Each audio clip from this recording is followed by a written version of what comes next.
웰치라는 CEO가 한국을 방문했을 때 기자들이 질문했습니다.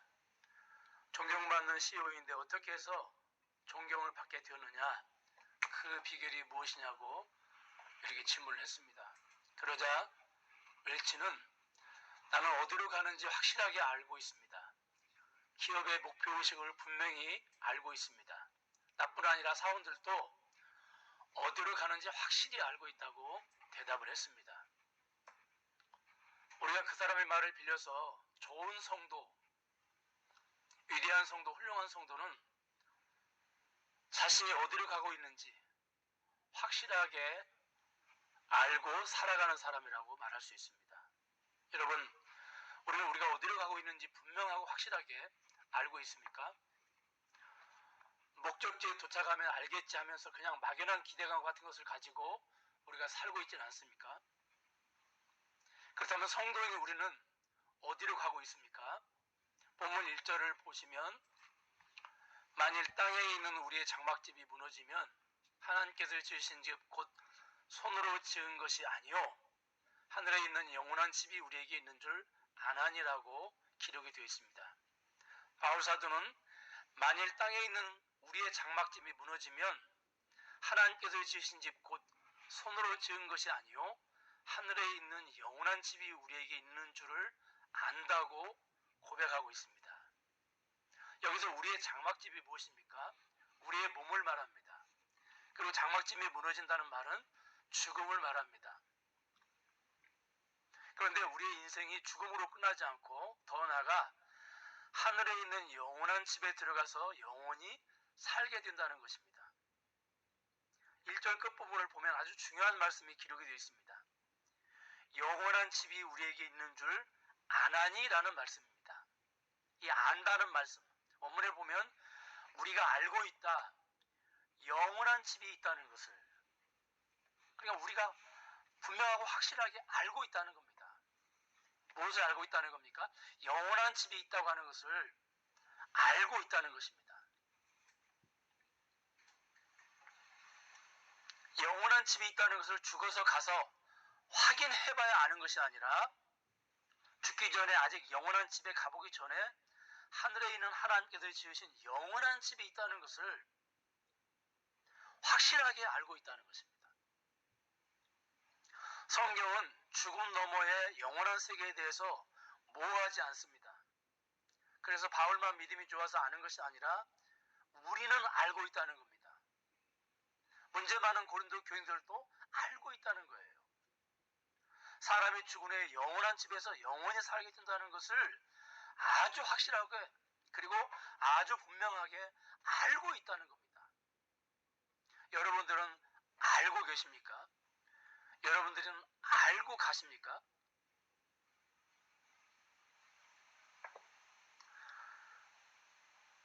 의외로 오랜 믿음 생활을 하신 분들도 죽어봐야 한다는 말은 안 하지만 죽어봐야 하는 것 아닌가? 마음속으로는 죽어봐야 한다고 생각을 합니다. 이런 분들은 장막집이 무너지면 영원한 집이 있다는 것을 알고 있는 것이 아니고 모르고 있는 것입니다. 그냥 가봐야 알지 하고 막연하게 생각을 하고 살아가는 것이죠. 여러분, 왜 우리가 그런 마음을 갖게 됩니까? 속으로 그런 마음이 생기는 이유가 어디 있습니까? 믿음이 약해지고 흔들리기 때문입니다. 죽음 너머에 영원한 집이 있다고 하는 것을 하나님은 말씀을 통해서 헤아릴 수 없이 많이 반복해서 우리에게 알려주셨죠. 그리고 5절에 보니까 그 말씀을 믿음으로 받아들이도록 성령께서 역사를 하셨습니다. 성령께서. 그리고 보증하셨다. 그 말은 성령님이 내 안에 들어오신 것 자체가, 그리고 나를 믿게 하신 것 자체가 죽음 너머에 영원한 집이 있다고 하는 것, 그것에 대한 증거라는 것입니다. 그러므로 하늘에 있는 영원한 집이 있다는 것을 알게 하시는 분은 오직 성령님이십니다. 십자가 사건이나 부활 사건을 믿게 하시는 것도 성령님의 역사입니다. 성령의 역사가 아니면 십자가 사건이나 부활 사건은 우리가 어떻게 믿을 수가 있겠습니까? 그런데 십자가 사건이나 부활 사건은 역사 가운데서 일어난 사건입니다. 그래서 수많은 목격자가 있습니다. 그런데 영원한 집이 있다는 사실은 역사 위에 일어난 사건이 아닙니다. 역사 너머에 존재하는 것이죠. 그러니까 죽음 너머에 존재하는 것입니다. 그래서 죽어서 가봐야 확실하게 아는 것은 틀린 이야기는 아닙니다. 그러므로 이 땅 위에서 죽음 너머를 목격한 사람은 단 한 사람도 존재하지 않습니다. 가끔 죽었다가 살아난 사람들이 자신이 본 천국을 간증을 하기도 하는데 그런 사람들의 말은 우리가 결코 그리고 절대 신뢰해서는 안 됩니다. 왜냐하면 오늘 본문 1절을 보면 영원한 집은 손으로 지은 집이 아니고 하나님께서 직접 지으신 집이라고 기록이 되어 있습니다.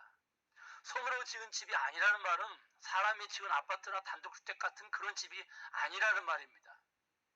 그런데 자신이 본 천국을 간증하는 분들의 공통점이 다 사람의 손으로 지은 집을 보고 온 이야기를 합니다. 천국에 갔더니 상급에 따라서 평수가 다르더라. 집의 평수가 다르더라. 그리고 집안의 인테리어 수준이 다르다고 합니다. 오늘 본문에 보면 사람이 지은 집이 아니고 하나님이 지은 집이라고 하시면서 차별성을 분명하게 두고 계십니다. 그리고 그 집은 몇십 년이면 무너지는 집이 아니라 영원한 집이라고 또 한 번 차별성을 두고 계십니다. 그러니까 내가 본 천국을 간증하는 분들을 우리가 신뢰하지 못하는 겁니다. 왜냐하면 성경하고 너무 이렇게 교리가 크기 때문에 그렇습니다. 그러므로 십자가 사건이나 부활 사건처럼 목격자도 없는 죽음 너머에 존재하는 천국을 우리가 어떻게 믿을 수 있습니까? 다른 방법이 없습니다. 천국이 있다고 알게 해주신 말씀을 성령께서 믿게 해주셔야 우리가 믿는 것입니다. 그런데 우리가 성령 충만하지 않고 그래서 우리의 믿음이 약해질 때 그 결과 죽음 너머가 희미해집니다. 천국 소망이 흔들립니다. 사탄은 그 순간을 잘 이용해서 한 번도 경험해보지 못한 천국에 대해서 우리의 믿음을 흔들어 놓고 죽음을 앞두고 또 마지막에 이 믿음이 흔들리는 사람도 적지 않습니다.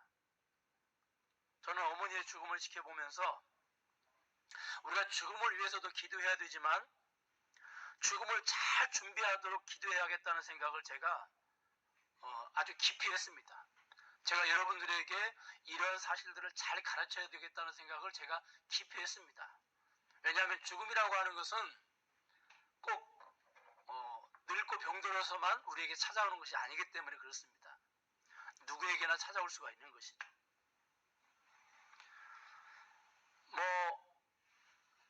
뭐 아시는 분은 아시겠지만 저희 어머니가 살아생전에 수십 년을 믿으시고 철야 기도를 정말로 밥 먹듯이 하시고 늘 깨어 기도하시고 성경을 늘 가까이 하신 분이신데 투병 생활이 너무 힘들고 고통스러워지니까 믿음이 약해지는 모습을 제가 옆에서 지켜봤습니다. 그 결과 천국 소망이 희미해지고 천국 소망이 흔들리는 것을 발견을 했습니다. 그래서 요양병원에서 면허가 안 되니까 사람이 옆에서 그걸 다시 확신시켜주고 정말로 천국을 믿습니까? 이런 걸 흔들린 믿음을 다시 잡아줘야 되는데 제가 그 일을 못한 거예요. 임종도 제가 지켜보지 못하고 다행히 그 제 동생과 재수 씨가 임종을 지켜봤는데 제 동생은 교회도 나가지 않는데 그래도 주일학교 신앙이 있어가지고 임종 전에 손을 꼭 잡고 그랬다는 거예요. 천국 가셔야죠 이랬다는 거예요. 그래서 제가 좀 나중에 웃었습니다. 내가 해야 될 일을 네가 했다. 교회도 안 다니는 네가 천국 가셔야죠 그랬다는 거예요. 그러니까 고개를 끄덕끄덕 하시고 그렇게 이제 운명을 하셨다고 제가 들었습니다. 여러분, 그러니까 우리가 죽음을 위해서도 기도해야 되지만 죽음을 잘 준비해서 우리가 하나님 나라 가기 전에 그 믿음이 흔들리지 않도록 약해지지 않도록 우리가 꼭 기도를 해야 되겠다. 그런 생각을 제가 아주 뼈저리겠습니다. 여러분, 아무리 신앙 경력이 많으면 무엇합니까? 아무리 기도를 많이 하고 봉사를 많이 하고 말씀을 많이 알아도 죽음 앞에서, 그리고 평소에 천국에 대한 믿음, 천국에 대한 소망이 흔들리면 무슨 의미가 있습니까? 그런 의미에서 천국에 관한 소망, 믿음, 진리는 우리가 신앙생활을 하면서 주변부에 있는 진리가 아닙니다. 세례받을 때 한 번 확인하는 것이 아니라고요. 이 진리는 신앙의 중심부에 있는 것이고 어떤 의미에서는 신앙의 전부인 것입니다.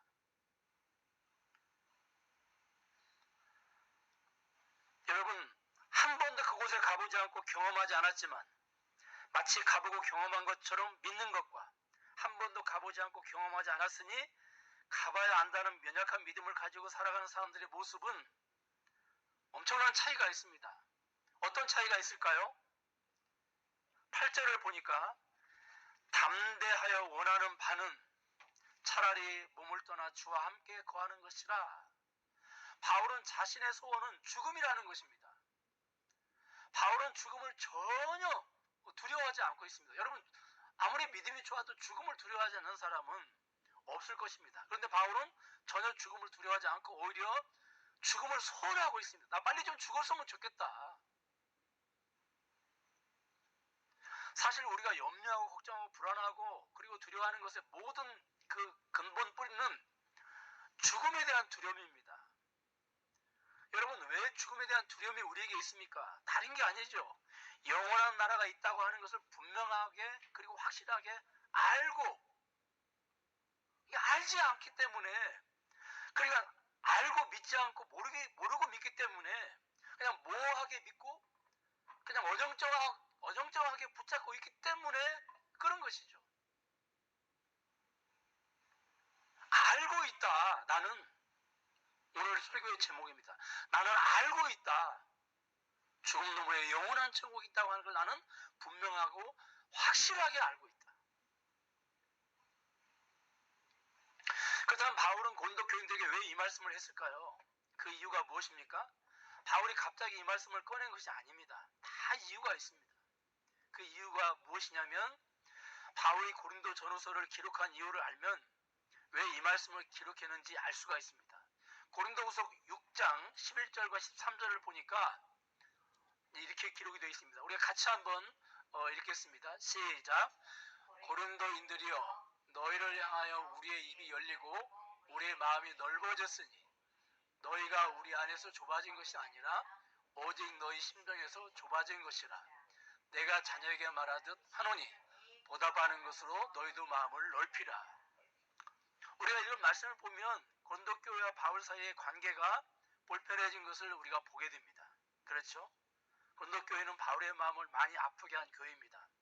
고린도 교회의 수많은 문제는 바울의 마음을 많이 아프게 하고 힘들게 했습니다.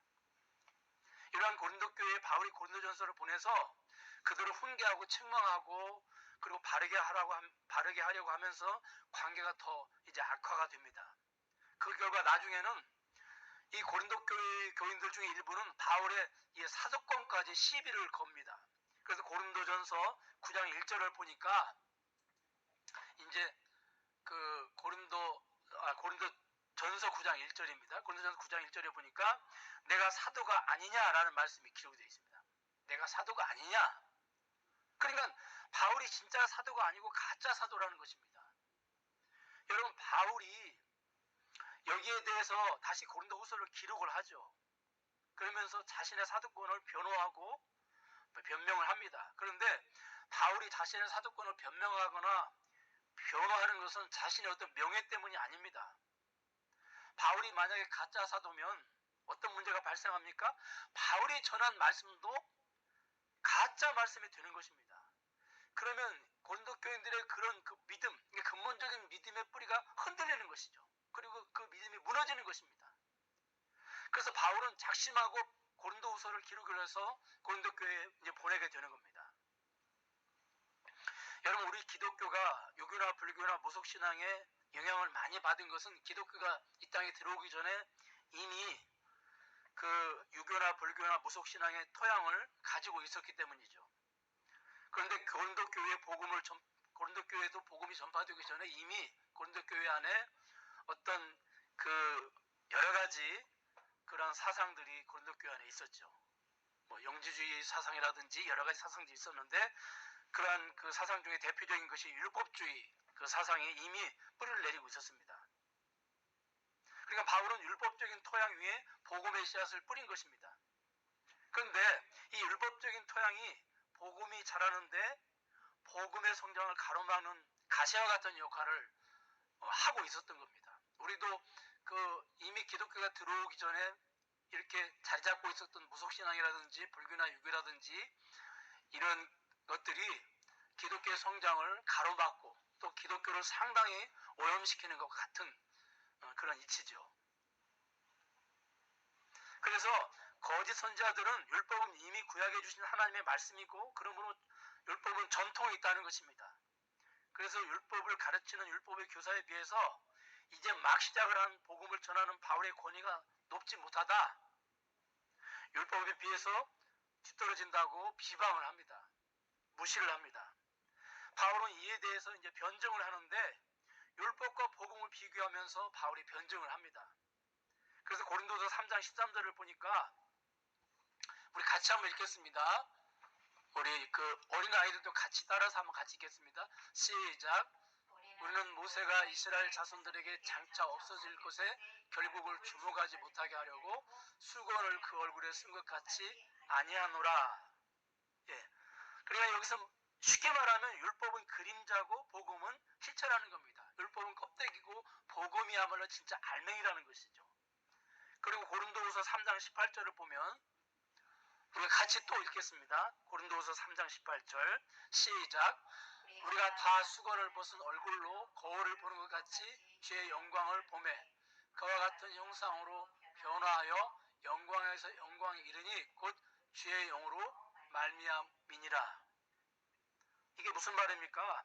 율법은 오랜 전통을 가지고 있지만 그림자 같고 수건을 쓴 채 주의 얼굴을 보는 것과 같다는 것입니다. 그러니 눈이 수건에 가려워져서 주의 얼굴이 보이겠습니까? 그러나 복음은 수건을 벗은 채로 주의 얼굴을 보는 것이라는 겁니다. 그러므로 복음을 통하여 주의 영광, 주의 실체를 분명하고 확실하게 볼 수 있다는 겁니다. 율법으로는 절대. 그래서 고린도서 4장 6절을 보니까 같이 또 읽겠습니다. 4장 6절 시작. 어두운 데에 빛이 비치라 말씀하셨던 그 하나님께서 예수 그리스도의 얼굴에 있는 하나님의 영광을 아는 빛을 우리 마음에 비치셨느니라.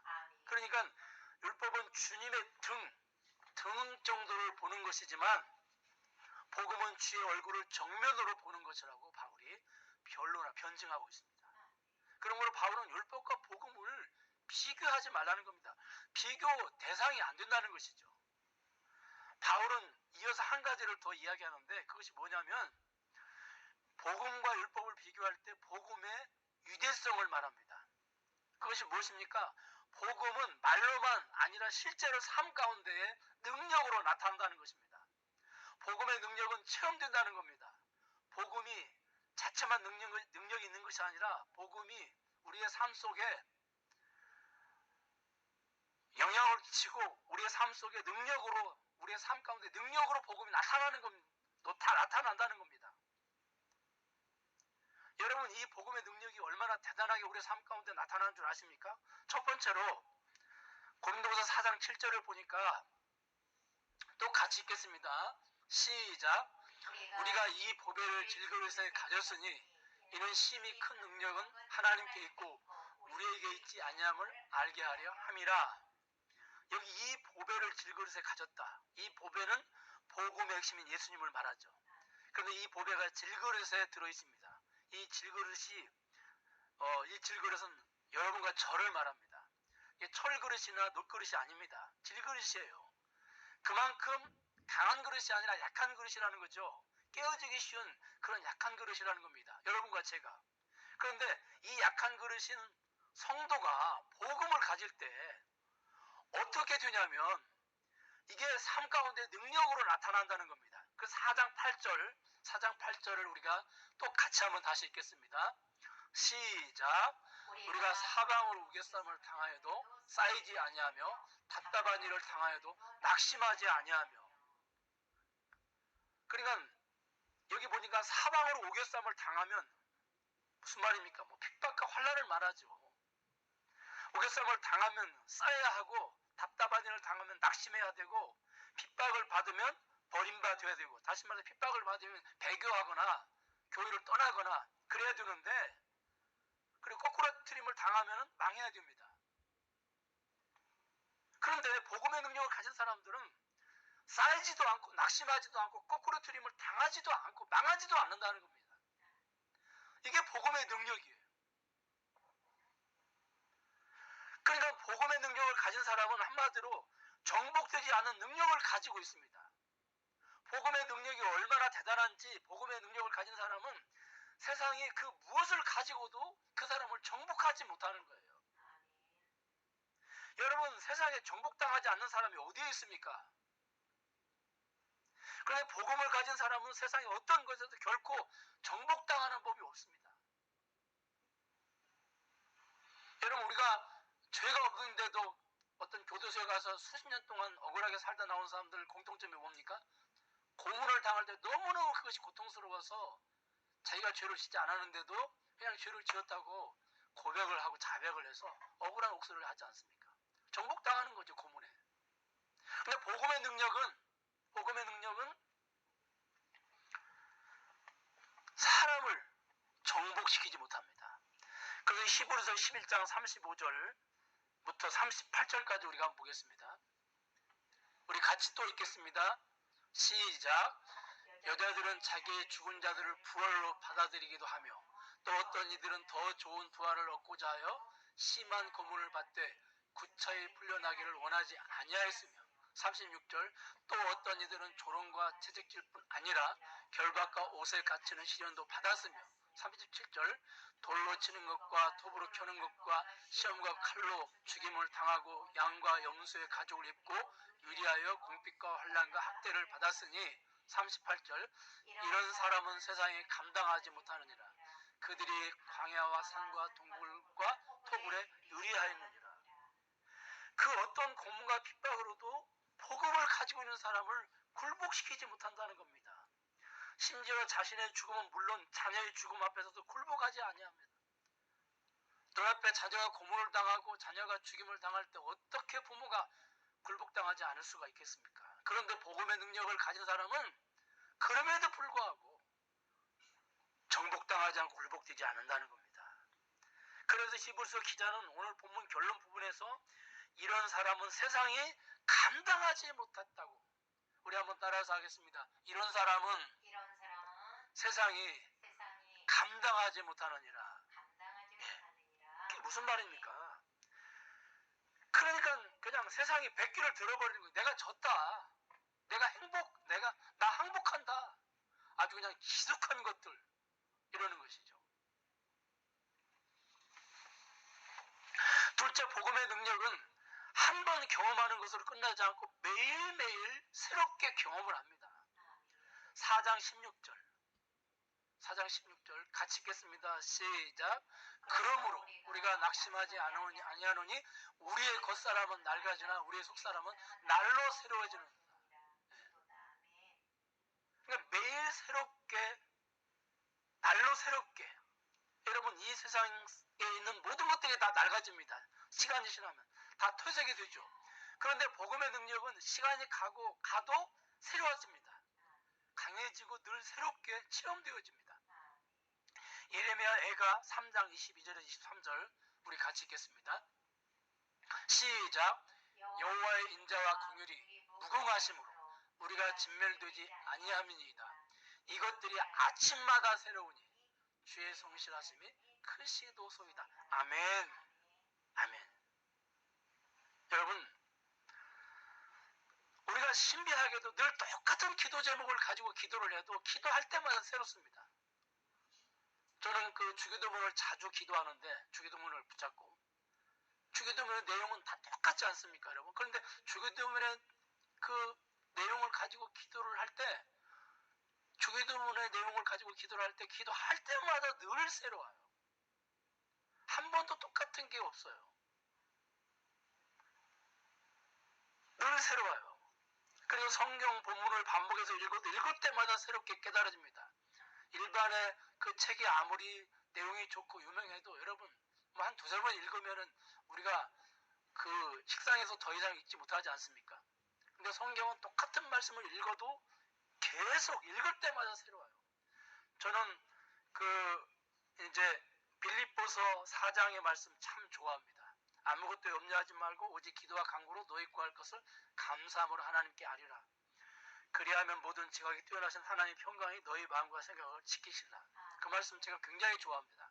그런데 그 말씀을 늘 제가 읽을 때마다 묵상할 때마다 어쩌면 그렇게 처음 읽는 것처럼 처음 묵상하는 것처럼 그렇게 늘 새로운지 참 알 수가 없습니다. 왜 그렇습니까? 이게 바로 복음의 역사고 복음의 능력입니다.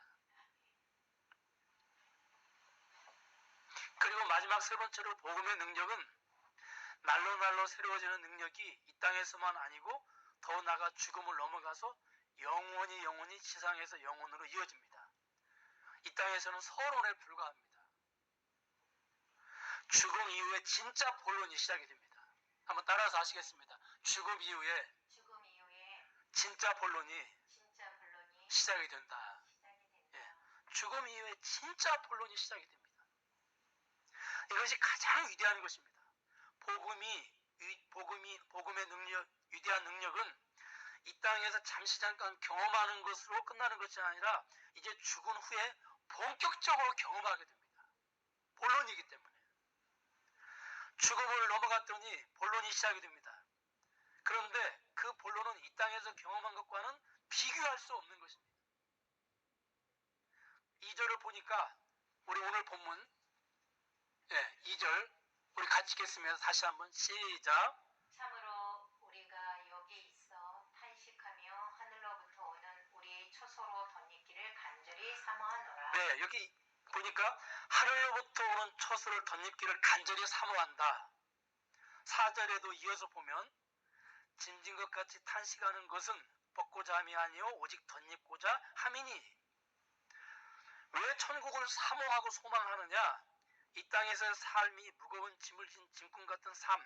여러분, 죽음이 무엇입니까? 짐꾼이 무거운 짐을 내려놓는 것이죠. 죽음은 짐꾼이 무거운 짐을 내려놓았을 때 쉼이 있고 안식이 있고 평안함이 있듯이 죽음도 쉼이 있고 안식이 있고 평안함이 있습니다. 저도 어렵게 공부를 한 사람이라 대학교 때도 노가다판, 공사판에 가서 이렇게 모래도 치고 5층 건물도 올라가고 그랬는데 그냥 사다리로 올라가는 거죠. 그 무거운 모래나 시멘트를 치고 5층까지 올라가서 그 짐을 내려놓을 때 정말로 날아갈 것 같아요. 그 기분이. 네. 그런 것처럼 여러분, 죽음이 뭐냐면 죽음은 무거운 짐을 지었던 짐꾼이 짐을 내려놓는 거예요. 짐을 내려놓을 때 거기에 정말로 날아갈 듯한 그런 해방감이 있고 쉼이 있고 안식이 있고 그렇죠. 즐거움이 있고 기쁨이 있고. 네. 이 모습을 계시록 기자는 다음과 같이 표현을 했죠. 우리가 너무도 잘 아는 것처럼 계시록 21장 3절과 4절 같이 읽겠습니다. 특별히 우리 주일학생들 큰 소리를 같이 한번 따라서 해보세요. 자, 시작. 내가 들으니 보좌에서 큰 음성이 나서 이르되 보라, 하나님의 장막에 사람들과 함께 있음에 하나님이 그들과 함께 계시리니 그들은 하나님의 백성이 되고 하나님은 친히 그들과 함께 계셔서 4절 모든 눈물을 그 눈에서 닦아주시니 다시는 사망이 없고 애통하는 것이나 곡하는 것이나 아픈 것이 다시 있지 아니하리니 처음 것들이 다 지나갔습니다. 아멘. 아멘. 그냥 다시 사망이 없고 애통하는 것이나 곡하는 것이나 아픈 것이 다시 있지 아니합니다. 죽음 후에는 진정한 쉼, 진정한 안식, 진정한 평안, 기쁨, 즐거움, 하나님께서 죽음의 계곡을 넘어온 사람들에게 주실 선물로 예비하신 것들입니다. 이게 여러분, 이 선물만 해도 얼마나 크고 놀라운 선물입니까? 모든 인류가 꿈꾸던 것들이 이 선물 안에 다 들어있지 않습니까? 죽음 전에는 얻지 못하던 것들을 죽음을 통해서 하나님께 선물로 우리가 받게 되는 것입니다. 일단 이것을 우리가 알아야 되죠. 여러분들도 알고 있어야 되고 저도 알고 있어야 됩니다. 죽음 후에 이 선물을 우리가 받는다는 걸 우리가 알아야 됩니다. 영원한 집에 들어가서 이 선물을 먼저 우리가 받는 것입니다. 그런데 놀랍게도 그것으로 끝나는 것이 아닙니다. 또 우리가 알아야 될 것은 그것으로 끝나는 것이 아니라는 거예요. 벗는 이유가 단순히 벗으려는, 그러니까 짐을 내려놓는 이유와 목적이 아니라 더 나아가서, 여러분 잘 들으세요. 더 나아가서 덧입고자 하는 것입니다. 그러니까 짐을 내려놓는 것은 짐을 내려놓는 것이 목적이 아니라 짐을 내려놓고 덧입고자 하는 거예요. 우리가 옷을 벗어요. 왜 옷을 벗습니까? 갈아입기 위해서, 덧입기 위해서, 다른 것으로 입기 위해서. 그렇지 않습니까? 지금 바울은 어려운 것 같지만 굉장히 쉽게 지금 설명을 하고 있어요. 여러분 이게 지금 무슨 말입니까? 쉽게 이해가 그냥 될 듯 하면서도 우리가 좀 잘 안 되는데, 예를 들면은 이제 왕자가 왕궁 밖에 나가서 거지의 옷을 입고 거지처럼 돌아다니다가 왕궁에 다시 들어왔습니다.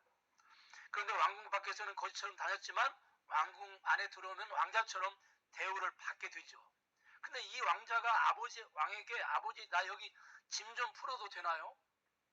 여기 왕궁에서 자고 먹을 수 있나요? 이렇게 질문하면 왕자에게 뭐라고 대답을 하겠습니까?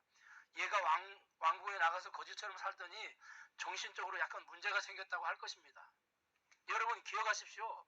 왕자가 왕궁에 들어온 것은 단순히 왕자의 짐을 풀기 위해서 왕궁에 들어온 게 아닙니다. 왕자의 영광, 나중에는 왕이 되어 왕의 영광을 누리기 위해서 왕궁에 들어온 것이죠. 물론 무거운 짐을 지는 사람에게 짐을 받아준 것만 해도 얼마나 행복합니까? 그러나 우리가 주의 나라에 들어가는 것은 단순히 무거운 짐을 내려놓기 위해서 들어가는 것이 아니라고 하는 겁니다. 우리가 천국에 가면 항상 고정적으로 생각하는 게 있어요. 그게 뭐냐면 천국은 죽음이 없고 아픈 것이나 슬픔이나 염려 걱정이 없는, 그리고 영원히 사는 것, 영원히 사는 곳이라고 하는 항상 어떤 그런 고정적인 생각을 우리가 가지고 있고 거기에 머물러 있는 것입니다. 근데 이것은, 여러분 이것은 그냥 이 땅에서 짊어졌던 무거운 짐을 내려놓고 쉬는 거예요. 단순히. 네. 우리가 생각하는 이 고정적인 생각, 죽음도 없고 슬픔도 없고 아픈 것도 없고, 그리고 영원히 살고 있고, 그리고 영원한 나라에 살고 있고, 이런 거 늘 이런 고정적인 생각에 우리는 갇혀 있잖아요. 근데 이런 것은 짐을 내려놓는 단계라는 겁니다. 더 나아가서 이제 왕으로서 누려야 될 것들이 있다는 겁니다. 이해가십니까? 우리가 여기까지 알아야 돼요. 나는 알고 있다. 그것은 무거운 짐을 내려놓는 정도로만 알고 있는 것이 아니라 더 나아가서 우리가 상상도 할 수 없는 것들을 하나님이 우리에게 주신다고 하는 것을 알아야 되는 겁니다. 천국에서 무거운 짐을 내려놓는 것은 너무 당연한 겁니다. 그래서 진정한 쉼이 있고 진정한 안식이 있고 평강이 있고 기쁨이 있고 즐거움이 있습니다.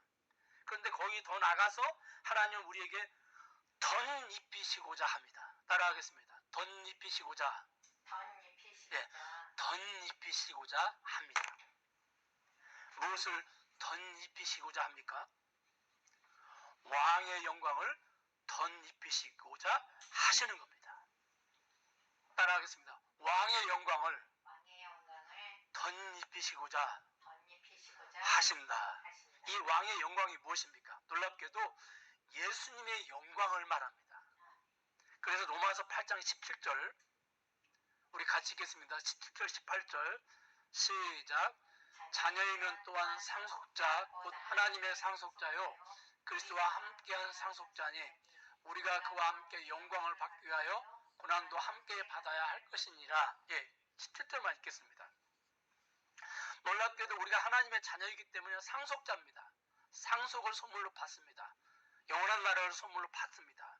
그런데 예수님과 똑같은 상속자라고 오늘 분명하게 우리에게 그 기록을 놓았습니다. 예수님과 차별이 전혀 없습니다. 그래서 예수님이 받을 상속을 동일하게 우리도 받는 것입니다. 그래서 예수님과 함께 영광을 덧입게 되는 것입니다. 여러분, 상식적으로 생각을 해보세요. 예수님이 천국에 가신 목적이 우리처럼 무거운 짐 정도 내려놓기 위해서 가셨을까요? 예수님께서 천국에 들어가신 목적이 우리처럼 무거운 짐 정도를 내려놓기 위해서 천국에 가셨겠느냐는 거예요. 그냥 상식적으로 논리적으로 우리가 한번 따지고 들어가 볼 때 결코 그렇지 않습니다. 예수님이 받을 영광을 위해서 가신 것입니다. 그런데 놀랍게도 예수님만 그 영광을 덧입는 것이 아니라 여러분과 저도 그 영광을 동일하게 덧입는 것입니다. 동일하게 받는 것입니다. 차별이 없습니다, 여러분.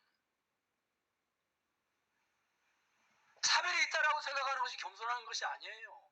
차별이 있다라고 생각하는 것이 믿음 좋은 게 아니라고요.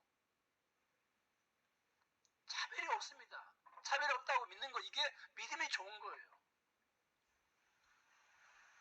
그러면 이 영광이 어느 정도 클까요? 4절. 오늘 우리가 읽은 고린도서 5장 4절. 다시 한번 보겠습니다. 예. 4절 우리가 다시 읽겠습니다. 시작. 참으로 이 장막에 있는 우리가 짐진 것 같이 탄식하는 것은 벗고자 함이 아니요 오히려 덧입고자 함이니 죽을 것이 생명의 삼킴 바 되게 하려 함이라. 아멘. 그렇다면 이 왕의 영광이 어느 정도 클까요? 죽을 것이 생명에게 삼킴 바 된다고 기록이 되어 있습니다. 여러분, 죽을 것이 생명에게 삼킴 바 된다는 말이 무슨 의미입니까? 썩어질 육체가 부활의 몸을 입는다는 의미도 있지만 그 부활의 몸은 천국에서 받을 은혜의 완성이 아니고요, 시작에 불과합니다. 죽음 너머에 부활이 있고 부활 너머에 우리가 상상할 수도 없는 놀라운 은혜가 있다는 겁니다. 우리가 천국에서 덧입을 영광이 사람이 계산하지 못할 만큼, 상상하지 못할 만큼 크고 넓고 깊다는 거예요. 그래서 여러분, 천국을 유일하게 보고 온 바울이 고백을 합니다. 고린도서 12장 2절에서 4절 고백을 해요. 거기 고백을 하는데, 자, 여러분 보세요. 바울은 죽음을 경험하지 않고 하나님의 능력으로 천국을 목격을 했습니다. 4절을 보면 그곳에 가서 하나님께 말로 표현할 수 없는 말을 들었다고 바울이 기록을 하고 있습니다. 여러분, 하나님께서 바울에게 어떤 말씀을 하셨기에 말로 표현하지 못한다고 바울이 말하고 있습니까? 4절을 보면 바울이 낙원으로 이끌려 갔다고 기록이 되어 있죠. 그렇죠? 바울이 낙원으로 이끌려 가서 천국의 모습을 보게 된 것입니다. 그리고 바울이 도대체 무슨 말을 들었다는 거예요? 하나님의 말씀을 들었다는 겁니까? 네가 내가 들은 말을 가서 기록을 해라. 그래서 하나님의 말씀을 들려주셨다는 겁니까? 그렇지 않죠. 만약에 그렇다면은 사람이 바울이 말로 표현할 수 있었겠죠. 하나님 말씀을 들려주셨다면은. 그러면 바울이 말로 표현할 수 없는, 오늘 본문에 보니까 말로 표현할 수 없는 말을 들었다 그랬거든요. 말로 표현을. 인간의 언어로는 표현할 수 없는 말을 들었다는 거예요. 하나님께로부터. 그럼 도대체 이게 무슨 말일까요? 그냥 우리가 한번 상식적으로 생각을 해보자고요. 바울이 낙원에 가서 봤겠죠. 어떤 모습을? 낙원의 천국의 모습을 봤겠죠. 그럼 여러분, 궁금증이 생깁니까? 안 생깁니까? 당연히 궁금증이 생기겠죠. 만약에 천국의 모습이 자기들이 내가 본 천국, 자기가 죽었다가 천국을 보고 살아나서 간증하는 사람들 말대로 그냥 기와집이나 아니면 무슨 그 안에 인테리어가 다이아몬드로 됐거나 그냥 이 땅에 있는 어떤 그런 건물의 모습이 천국의 모습이라면 바울이 여러분 왜 궁금해야 할까요? 궁금해할 이유가 없죠. 아, 천국도 그 지상이나 비슷한 거구나 물어볼 필요가 없겠죠. 그런데 너무 다른 거죠. 너무 확연하게 모습이 다른 거죠. 왜냐하면 손으로 지은 것이 아니고 하나님이 지으신 거니까 너무 다른 거죠. 그러니까 얼마나 궁금하겠어요. 막 물어봤겠죠. 그럼 하나님은 이제 대답을 해주는 겁니다. 그런데 이게 지상에 있는 것들이 아니라, 그러니까 지상의 언어로 표현할 수 없는 것들이기 때문에 바울이 못 알아듣는 겁니다. 이해 가십니까? 그러니까 여러분, 우리가 뭘 생각하냐면 천국을 말로 표현할 수 있다면 그 우리가 입을 영광이 대단한 게 아니라는 거예요. 이해 가세요? 여러분, 우리가 어떤 이 땅에서 어디 뭐 관광을 가거나 그래 너무 경치가 아름답고 정말로 경이스럽잖아요. 그러면 우리가 말로 표현하지 못하는, 그냥 와 하잖아요. 똑같은 것이죠. 천국의 모습을 이 땅의 언어로 표현할 수 있다는 말은 천국의 모습이 이 땅의 모습과 비슷하다는 말이거든요. 그러면 그것이 무슨 그 영광이 대단하겠습니까? 그러나 성경에 기록된 천국의 모습은 정말로 뭐 너무너무 일부분이죠. 아주 일부분인 것이죠. 우리가 앞으로 덧입을 그 영광스러운 그 모습은 아주 일부분입니다. 너무너무 제한적이죠. 인간의 언어로 표현하기에. 특별히 여기 보면은 죽을 것이 생명에게 삼킨 바 되었다는 말씀. 이 말씀은요, 우리가 천국에서 덧입을 영광이 사람이 계산하지 못할 만큼, 상상하지 못할 만큼 크고 깊고 넓다는 것입니다. 네. 이게 단순히 부활의 몸을 입는다 그런 의미도 있겠지만, 더 나아가서 우리가 천국에서 덧입을 영광이 사람이 계산하지 못할 만큼, 상상하지 못할 만큼 크고 깊다는 거예요. 여러분, 우리가 컵에다가 잉크 한 방울을 떨어뜨리면 금방 오염이 되어버립니다. 그런데 같은 잉크 한 방울이라도 바다에 떨어뜨리면 흔적도 없죠. 바다가 너무 넓기 때문에. 잉크 한 방울이 아니라 잉크병을 통째로 던지고 잉크 공장을 통째로 바다에 던져도 흔적이 없는 거죠. 여기 죽을 것이 생명에 삼켜졌다는 말은 잉크 공장이 바다에 삼켜졌다는 말과 같은 의미입니다. 그러니까 이 땅에서의 아픔, 슬픔, 상처, 죽음, 주의 나라에 갔더니 흔적도 없습니다. 왜? 주의 나라가 너무 크고 영광스러우니까 그것들을 그냥 쉽게 다 삼켜버립니다. 그러니까 이 땅에서의 권력, 부, 명예 이런 업적들 천국에 가면은 다 삼켜져 버립니다. 그래서 흔적도 없어지는 것입니다.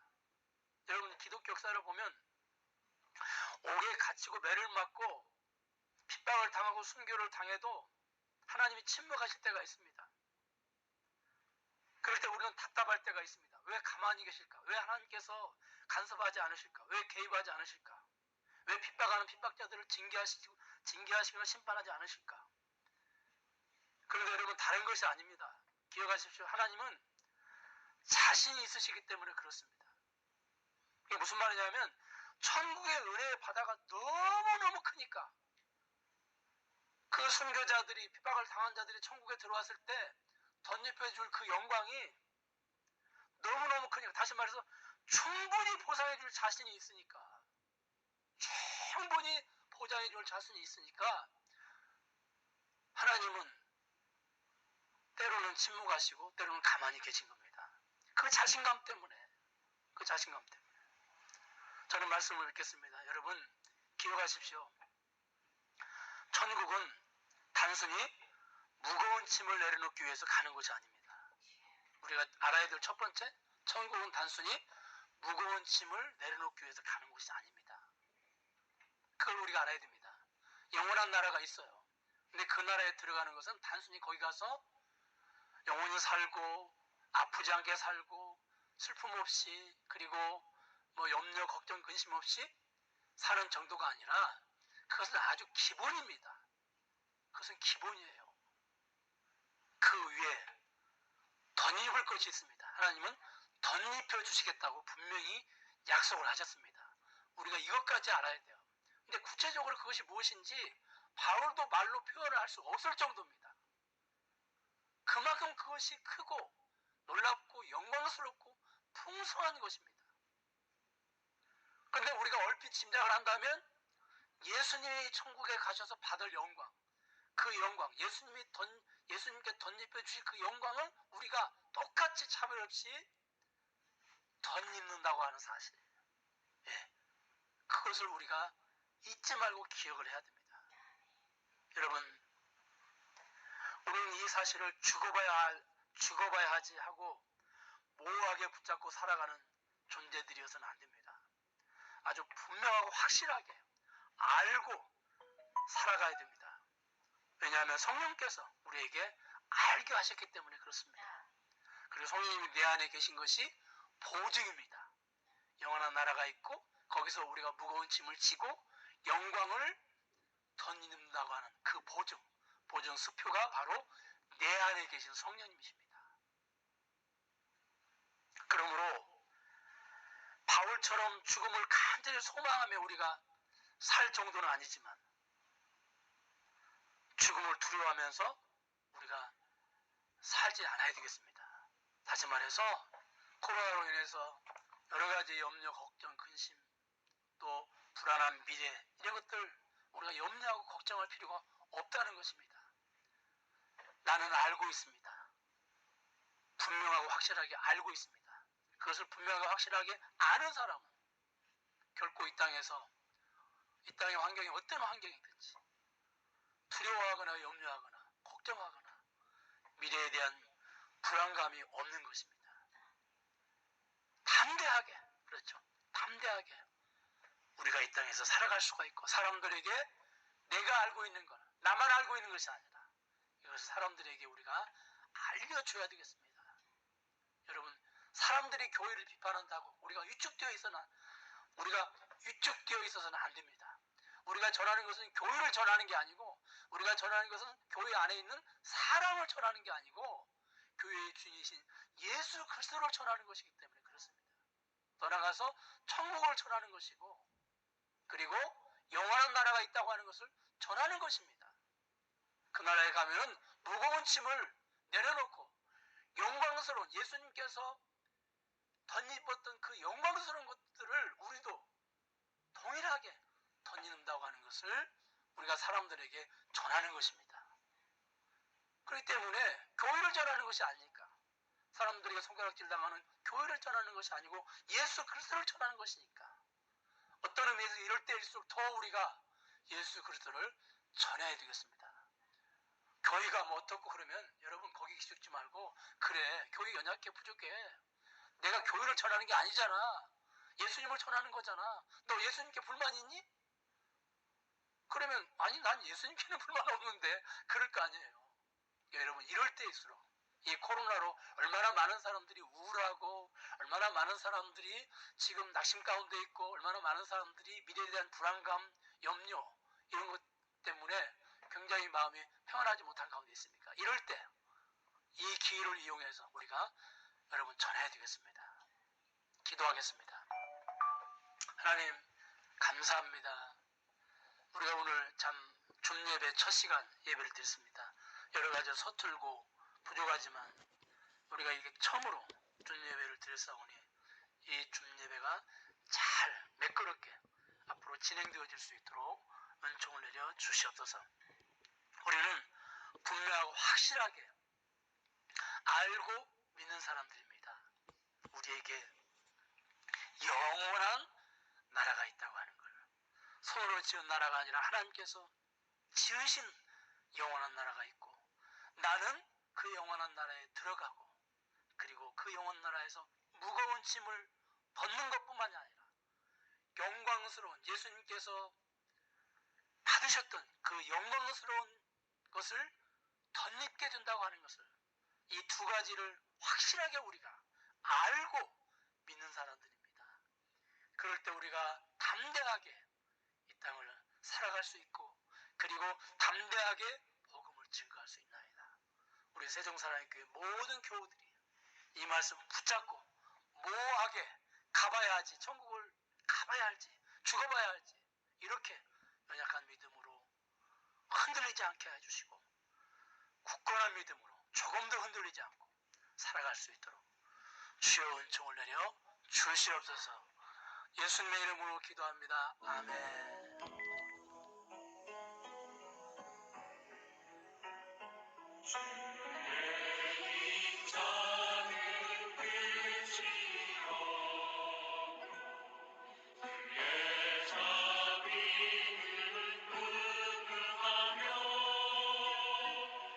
아침마다 새롭고 늘 새로우니 주의 성실이 금이라 성실하신 주님.